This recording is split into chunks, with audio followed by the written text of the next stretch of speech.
Ay, ayan na naman si Kapurist ay bumabati sa inyo ng magandang umaga po sa atin lahat mga Kapurist. July 19, 2025, Saturday. Rest day. Lagi po tayo mag-iingat mga Kapurist sa ating paglalakbay saan man tayo magpunta dahil malakas ang ulan ngayon, lalo na ngayong halos magdamag lang ang ulan. Dahil mayroon daw tayong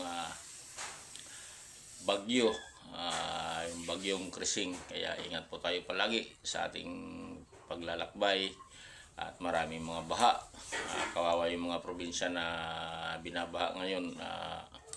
Ingat po tayo palagi at huwag natin kalimutan yung ating pagdadasal bago tayo umalis sa ating pupuntahan.